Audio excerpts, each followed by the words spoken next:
चलिए हम देखते हैं पॉलिटी के एनसीईआरटी क्लास 10 के पहला चैप्टर है। चैप्टर के नाम है सत्ता की साझेदारी। देखेंगे इसके परिचय देखें। तो इस अध्याय के साथ हम लोकतंत्र की उस यात्रा को आगे बढ़ाएंगे जो हमने पिछले पुस्तक में छोड़ा था। उस पुस्तक में हमने देखा था कि लोकतांत्रिक व्यवस्था में सारी ताकत किसी एक अंग तक सीमित नहीं होती है और विधायिका, कार्यपालिका और न्यायपालिका के बीच पूरी समझ के साथ सत्ता को भी केंद्रित कर देना लोकतंत्र के कामकाज के लिए बहुत जरूरी है। और पहले 3 अध्यायों में हम सत्ता के बंटवारे पर सोच विचार को आगे बढ़ाएंगे। आइए हम बेल्जियम और श्रीलंका की दुर्कथाओं के साथ शुरुआत करते हैं। और ये दोनों घटनाएं बताती है कि विभिन्न लोकतांत्रिक शासन पद्धतियां सत्ता के बंटवारे की मांग से किस तरह निपटती है।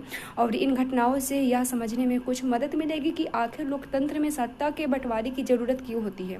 और इससे हम सत्ता के बंटवारे के उन रूपों पर बातचीत कर सकेंगे जिनकी चर्चा अगले 2 अध्यायों में की गई है। देखिए बेल्जियम और श्रीलंका के बारे में।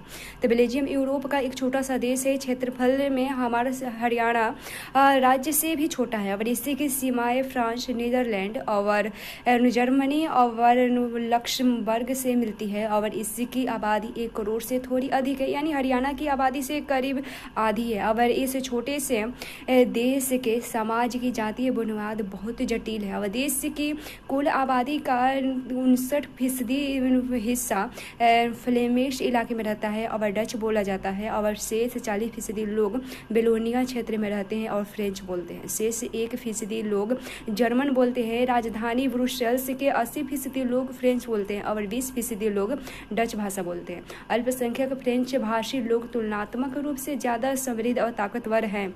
बहुत बाद में जाकर आर्थिक विकास और शिक्षा का लाभ पाने वाले डच भाषी लोगों को इस स्थिति से नाराजगी थी और इसके चलते 1950 और 1960 के दशक में फ्रेंच और डच बोले जाने वाले समूहों के बीच तनाव बढ़ने लगा। और इन दोनों समुदायों के टकराव का सबसे तीखा रूप ब्रुसेल्स में दिखा। और यह एक विशेष तरह की समस्या थी। डच बोलने वाले लोग संख्या के हिसाब से अपेक्षाकृत ज़्यादा थे, लेकिन धन और समृद्धि के मामले में कमजोर और अल्पमत में थे। आइए इस स्थिति की तुलना एक और देश से करें। श्रीलंका एक द्वीपीय देश है जो तमिलनाडु के दक्षिण तट से कुछ किलोमीटर की दूर पर स्थित है और इसकी आबादी करीब 2 करोड़ है और यानी हरियाणा के बराबर है। और दक्षिण एशिया के अन्य देशों की तरह श्रीलंका की आबादी में भी कई जातीय समूहों के लोग हैं और सबसे प्रमुख सामाजिक समूह सिंहलिया का है और जिनका आबादी कुल जनसंख्या की 74% है। फिर तमिलों का नंबर आता है जिनकी आबादी कुल जनसंख्या के 18% है। तमिलों में भी 2 समूह हैं, श्रीलंकाई मूल और तमिल जो 13% है और हिंदुस्तानी तमिल जो अपने वैश्विक शासनकाल में बागानों में काम करने वाले भारत से लाए गए लोगों की संतान है। और मौजूदा श्रीलंका के नक्शे पर गौर करें तो पाएंगे कि तमिल मुख्य रूप से उत्तर और पूर्वी प्रांतों में आबाद है और अधिकतर सिंहली भाषी लोग बौद्ध हैं, जबकि तमिल भाषी लोगों में कुछ हिंदू है और कुछ मुसलमान। श्रीलंका की आबादी में ईसाई लोगों का हिस्सा 7% है और वे सिंहली और तमिल दोनों भाषाएं बोलते हैं। अब जरा सोचिए कि ऐसी स्थिति में क्या हो सकता है। बेल्जियम में डच भाषी लोग अपनी बड़ी संख्या के बल पर फ्रेंच भाषी और जर्मनी भाषी लोगों पर अपनी इच्छा थोप सकते हैं और इससे उनके बीच की लड़ाई और बढ़ जाती है और संभव था इससे देश बढ़ जाता और ब्रुसेल्स पर दोनों पक्ष अपना अपना दावा ठोकते हैं। श्रीलंका में सिंहली आबादी का बहुमत और ज़्यादा था और वे लोग मुल्क में अपनी मनमानी चला सकते थे। आइए अब यह देखें कि असल में दोनों देश में क्या क्या हुआ।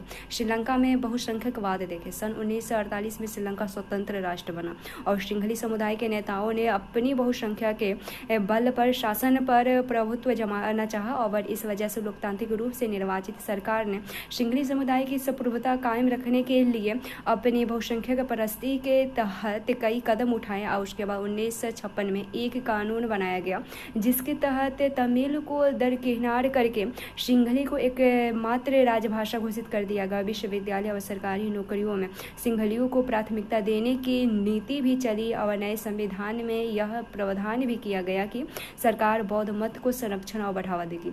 एक एक करके आए इन सरकारी फैसले ने एक एक करके इन सरकारी फैसलों ने श्रीलंकाई तमिलों की नाराजगी और शासन को लेकर उनके बेगानापन बढ़ाया और उन्हें लगा कि बौद्ध धर्मावलंबी सिंहलियों के नेतृत्व वाली सारी राजनीतिक पार्टियों उनकी भाषा और संस्कृति को लेकर संवेदनशील है और असंवेदनशील है, और उन्हें लगा कि संविधान और सरकार की नीतियाँ उन्हें समान राजनीतिक अधिकारों से वंचित कर रही है और नौकरी और फायदे के अन्य कामों में उनके साथ भेदभाव हो रहा है और उनके हितों की अनदेखी की जा रही है। परिणाम यह हुआ कि तमिल और सिंहली समुदाय के संबंध बिगड़ते चले गए।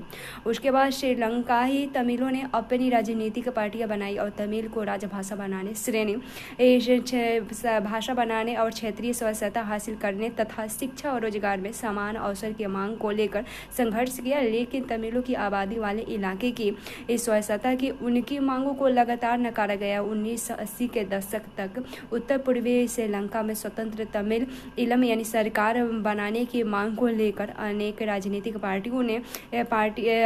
राजनीतिक संगठन बने और श्रीलंका में दो समुदायों के बीच परस्पर अविश्वास ने बड़े टकराव का रूप ले लिया और वह टकराव गृह युद्ध में परिणत हुआ और परिणाम स्वरूप दोनों पक्ष के हजारों लोग मारे जा चुके हैं और उनके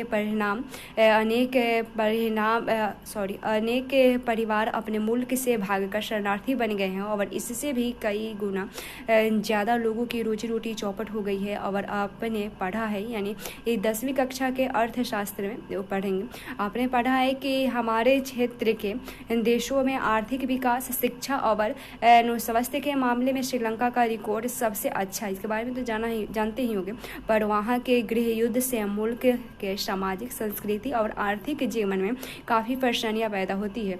बेल्जियम की साझेदारी देखिए, बेल्जियम के नेताओं ने श्रीलंका से अलग रास्ता अपनाने का फैसला किया। उन्होंने क्षेत्रीय अंतरालों और संस्कृति विविधता को स्वीकार किया। 1970 और 1993 के बीच उन्होंने अपने संविधान में 4 संशोधन सिर्फ इस बात के लिए किए कि देश में रहने वाले किसी भी आदमी को बेगानेपन का एहसास न हो और सभी मिलजुल कर रह सके। उन्होंने इसके लिए जो व्यवस्था की वह बहुत ही कल्पनाशील है तथा कोई और देश ऐसा नहीं कर पाया। और बेल्जियम के मॉडल यानी विशेष जानकारियों के लिए देखे बॉक्स की कुछ मुख्य बातें निम्नलिखित है। जैसे संविधान में इस बात का स्पष्ट प्रावधान है कि केंद्रीय सरकार ने डच और फ्रेंच भाषी मंत्रियों की संख्या समान रहेगी और कुछ विशेष कानून तभी बन सकेंगे जब दोनों भाषाई समूहों के संसदों का बहुमत उनके पक्ष में हो और इस प्रकार किसी एक समुदाय के लोग एक तरफा फैसला नहीं कर सकते। उसके बाद केंद्रीय सरकार की अनेक शक्तियां देश के 2 इलाकों के क्षेत्रीय सरकारों को सुपुर्द कर दी गई और यानी राज्य सरकारें केंद्रीय सरकार के अधीन नहीं है। उसके बाद ब्रुसेल्स में अलग सरकार है और इसमें दोनों समुदाय का समान प्रतिनिधित्व है। फ्रेंच भाषी लोगों ने ब्रुसेल्स में समान प्रतिनिधित्व के इस प्रस्ताव को स्वीकार किया क्योंकि डच भाषी लोगों ने केंद्रीय सरकार में बराबरी का प्रतिनिधित्व स्वीकार किया है।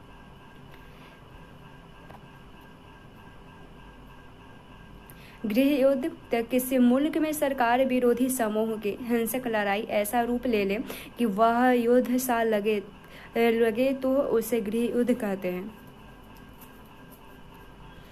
उसके बाद केंद्र और राज्य सरकारों के अलावा संविधान में जो किया गया, केंद्र और राज्य सरकारों के अलावा यहाँ एक तीसरे स्तर की सरकार भी काम करती है यानी सामुदायिक सरकार। इस सरकार का चुनाव एक ही भाषा बोलने वाले लोग करते हैं। डच, फ्रेंच और जर्मन बोलने वाले समुदाय के लोग चाहे वो जहाँ भी रहते हों इस सामुदायिक सरकार को चुनते हैं और इस सरकार को संस्कृति, शिक्षा और भाषा जैसे मसलों पर फैसले लेने का अधिकार है। आपको बेल्जियम का मॉडल कुछ जटिल लग सकता है, निश्चित रूप से यह जटिल है, खुद बेल्जियम में रहने वालों के लिए भी है और यह व्यवस्था बेहद सफल रही है। इससे मुल्क में गृह युद्ध की आशंकाओं पर विराम लगाया गया और वरना युद्ध की स्थिति में बेल्जियम भाषा के आधार पर 2 टुकड़ों में बंट जाता और जब अनेक यूरोपीय देशों ने साथ मिलकर यूरोपीय संघ बनाने का फैसला किया तो ब्रुसेल्स को उसका मुख्यालय चुना गया। ये कहते हैं कि तो आपके कहने का मतलब है कि सत्ता में हिस्सेदारी से हम ज़्यादा ताकतवर होते हैं। यह बात तो कुछ अजीब लगती है, खैर ज़रा सोचने दीजिए।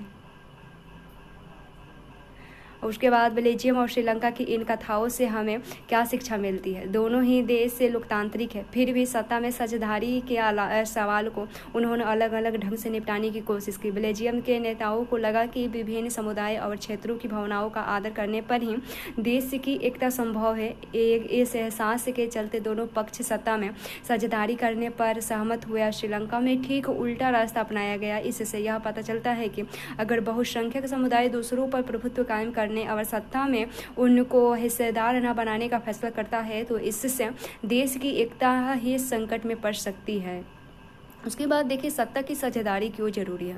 इस प्रकार सत्ता के बंटवारे के पक्ष में दो तरह के तर्क दिए जा सकते हैं। पहला, सत्ता का बंटवारा ठीक है क्योंकि इससे विभिन्न सामाजिक समूहों के बीच टकराव का अंदेशा कम हो जाता है। चूँकि सामाजिक टकराव आगे बढ़कर अक्सर हिंसा और राजनीति अस्थिरता का रूप ले लेता है, इसलिए सत्ता में हिस्सेदारी दे देना राजनीतिक व्यवस्था के अस्थायित्व के लिए अच्छा है। बहुसंख्यक समुदाय के इच्छा को बाकी सभी पर थोपना तत्कालिक तौर पर लाभकारी लग सकता है, पर आगे चलकर यह देश की अखंडता के लिए घातक हो सकता है। और बहुसंख्यकों को आतंक सिर्फ अल्पसंख्यकों के लिए ही परेशानी पैदा नहीं करता, अक्सर यह बहुसंख्यकों के लिए भी बर्बादी के कारण बन जाता है। और सत्ता का बंटवारा लोकतांत्रिक व्यवस्थाओं के लिए ठीक है। इसके पक्ष में एक और बात कही जा सकती है और यह बात कहीं ज़्यादा गहरी है। सत्ता की साझेदारी दरअसल लोकतंत्र की आत्मा है और लोकतंत्र का मतलब ही होता है कि जो लोग इस शासन व्यवस्था के अंतर्गत है उनके बीच सत्ता को बांटा जाए और ये लोग इसी दरे से रहें। और इसलिए वैध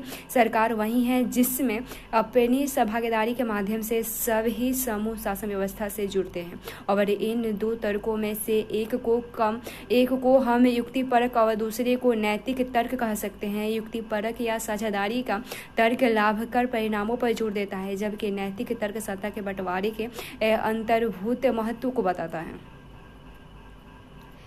ये दिया गया है बाईं तरफ, जो ये तस्वीर है बाईं तरफ अंकित कार्टून में जर्मनी की एक समस्या का संकेत किया गया है। वहाँ क्रिश्चियन डेमोक्रेटिक पार्टी और सोशल डेमोक्रेटिक पार्टी नामक दो बड़े पार्टियों की गठित सरकार है और गठबंधन का सरकार है। और ऐतिहासिक रूप में ये दोनों पार्टियां एक दूसरे की प्रतिस्पर्धी रही। और सन 2005 के चुनाव में इन दोनों में से किसी को अपनी बूते सरकार बनाने लायक बहुमत नहीं मिला, इसलिए उन्हें गठबंधन सरकार बनानी पड़ी। और दोनों दल विभिन्न नीतिगत मामलों पर अलग अलग पक्ष लेते हैं, फिर भी वहां साथ मिलकर सरकार चला रहे हैं।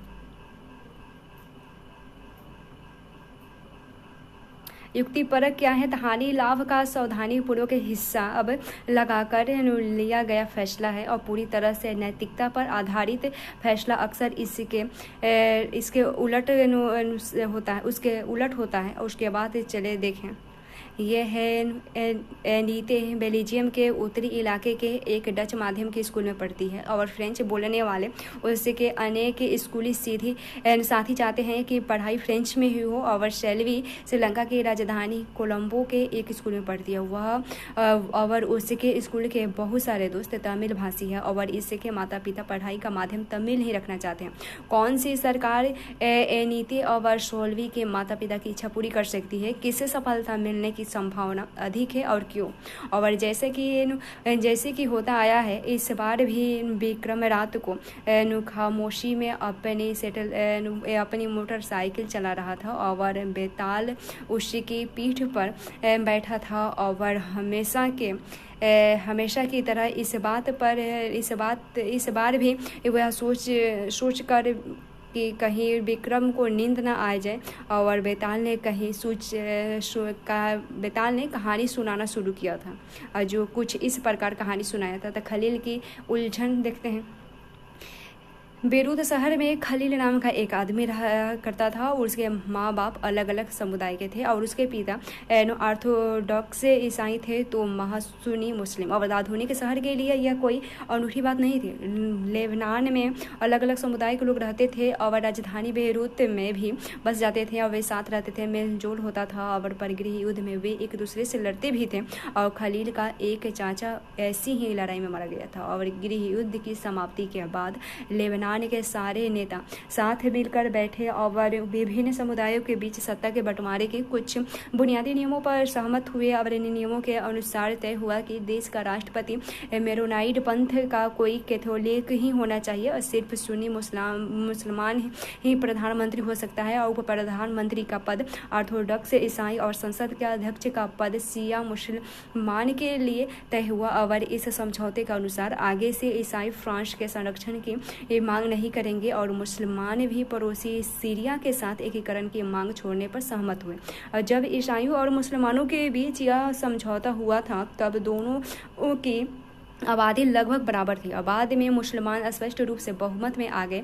पर दोनों पक्ष अभी भी उस समझौते का आदर करते हुए उसे मान रहे थे। और खलील को इस समझौते में बड़ी गड़बड़ी लगती है और वह राजनीतिक महत्वाकांक्षा वाला लोकप्रिय व्यक्ति है, लेकिन मौजूदा व्यवस्था के रहते वह सबसे बड़े पद पर पहुंच ही नहीं सकता। वह न तो माँ के धर्म को मानता है और न ही पिता के, और असल में वह चाहता ही नहीं कि उसे किसी भी धर्म से जोड़कर पहचाना जाए। और उसे समझ में नहीं आता कि लेबनान भी अन्य सामान्य लोकतंत्रों की तरह क्यों नहीं चलता। उसका कहना है कि सिर्फ चुनाव कराई या हर किसी को चुनाव लड़ने की आज़ादी दीजिए और जिससे सबसे ज़्यादा वोट मिले वह राष्ट्रपति बन जाए, भले ही वह किसी समुदाय का हो। लेकिन उसके जिन बड़े बुजुर्ग ने गृह युद्ध देखा और उनका कहना है कि मौजूदा व्यवस्था हुई शांति की सबसे अच्छी गारंटी है। अभी कहानी खत्म नहीं हुई है कि वे टीवी टावर के पास पहुंच गए और यहाँ वे रुक जाते हैं जो ये कहानी सुनाता है। और बेताल ने जल्दी से कहानी ख़त्म की और अपनी सवाल विक्रम से पूछा, अगर आपको लेबनान का कानून फिर से लिखने का अधिकार हो तो आप क्या करते हैं? क्या आप पुरानी व्यवस्था ही चलते देंगे या आप कुछ नया करेंगे? और बेताल विक्रम और अपने बीच हुए समझौते को दोहराना नहीं भूलना। और अगर उस आपके दिमाग में स्पष्ट जवाब है और आप फिर भी नहीं बताते तो आपकी मोटरसाइकिल जमा हो जाएगी और आप आगे नहीं बढ़ पाएंगे। क्या आप बेचारे विक्रम को बेताल के सवाल का जवाब देने में मदद कर सकते हैं? देखते हैं सत्ता की साझेदारी के रूप देखें। राजनीतिक सत्ता का बंटवारा नहीं किया जा सकता। इसी धारणा के विरुद्ध सत्ता की साझेदारी का विचार सामने आया था और लंबे समय से यही मान्यता चली आ रही थी कि सरकार की सारी शक्तियाँ एक व्यक्ति या किसी खास स्थान पर रहने वाले व्यक्ति समूह के हाथ में रहनी चाहिए। अगर फैसले लेने की शक्ति बिखर गई तो तुरंत फैसले लेना और उन्हें लागू करना संभव नहीं होगा। लेकिन लोकतंत्र का एक बुनियादी सिद्धांत है कि जनता ही सारी राजनीतिक शक्ति का स्रोत है और इसमें लोग स्वशासन की संस्थाओं के माध्यम से अपना शासन चलाते हैं। और एक अच्छे लोकतांत्रिक शासन में समाज के विभिन्न समूहों और उनके विचारों को उचित सम्मान दिया जाता है और सार्वजनिक नीतियाँ तय करने में सबकी बातें शामिल होती है। और इसलिए उसी लोकतांत्रिक शासन को अच्छा माना जाता है जिसमें ज़्यादा से ज़्यादा नागरिकों को राजनीतिक सत्ता में हिस्सेदारी बनाए जाए। और आधुनिक लोकतांत्रिक व्यवस्था में सत्ता की साझेदारी के अनेक रूप हो सकते हैं। आइए हम कुछ प्रचलित उदाहरणों को पर गौर करें।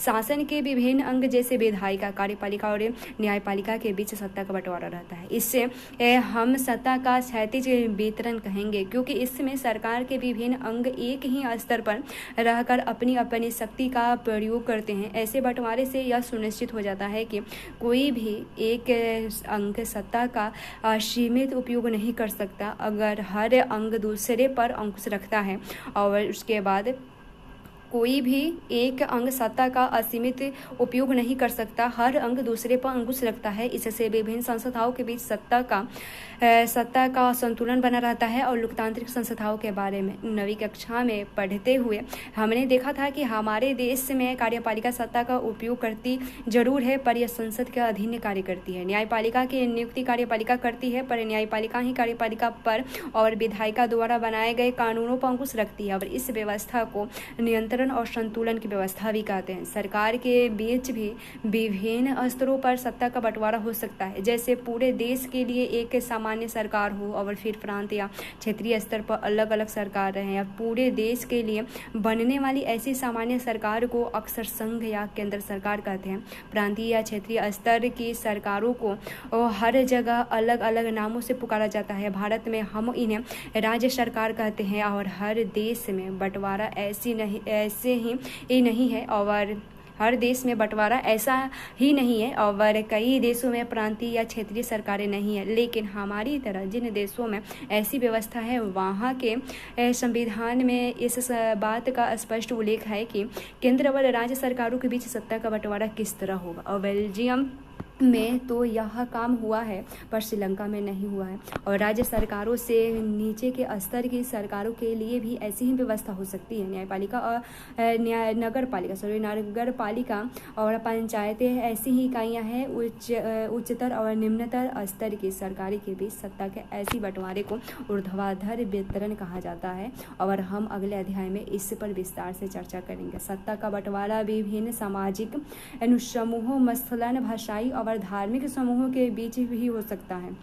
बेल्जियम में सामुदायिक सरकार इस व्यवस्था का एक अच्छा उदाहरण है। कुछ देशों के संविधान और कानून में इस बात का प्रावधान करते हैं कि सामाजिक रूप से कमजोर समुदाय और महिलाओं को विधायिका और प्रशासन में हिस्सेदारी दी जाए और पिछले साल हमने अपने देश में प्रचलित आरक्षित चुनाव क्षेत्र वाली ऐसी ही व्यवस्था के बारे में पढ़ा था और इसी तरह की व्यवस्था विधायिका और प्रशासन में अलग अलग सामाजिक समूहों को हिस्सेदारी देने के लिए की जाती है ताकि लोग खुद को शासन से अलग न समझने लगे और अल्पसंख्यक समुदाय को भी इसी तरीके से सत्ता में उचित हिस्सेदारी दी जाती है और सामाजिक विविधता को शासन में भागीदारी देने के अलग अलग तरीके पर हम इकाई 2 में चर्चा करेंगे। सत्ता के बंटवारे का एक रूप हम विभिन्न प्रकार के दबाव समूह और आंदोलनों द्वारा शासन को प्रभावित और नियंत्रित करने के तरीके में भी लक्ष्य कर सकते हैं। लोकतंत्र में लोगों के सामने सत्ता के दावेदारी के बीच चुनाव का विकल्प जरूर रहना चाहिए।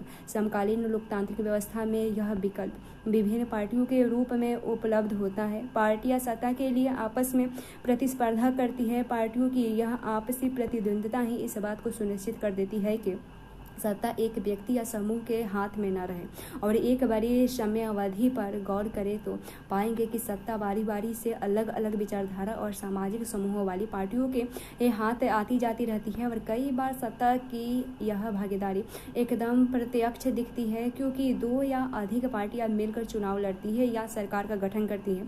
लोकतंत्र में हम व्यापारी, उद्योगपति, किसान और औद्योगिक मजदूर जैसे कई संगठित हित समूहों को भी सक्रिय देखते हैं और सरकार की विभिन्न समितियां में सीधी भागीदारी करके या नीतियों पर अपने सदस्य वर्ग के लाभ के लिए दबाव बनाकर ये समूह भी सत्ता में भागीदारी करते हैं। और इकाई 3 में हम राजनीतिक दल, दबाव समूह और सामाजिक आंदोलन के कार्य प्रणाली पर गौर करेंगे। ये कहती कि मेरे स्कूल में हर महीने क्लास मॉनिटर बदल जाता है, क्या आप इससे ही सत्ता को भागीदारी बता सकते हैं?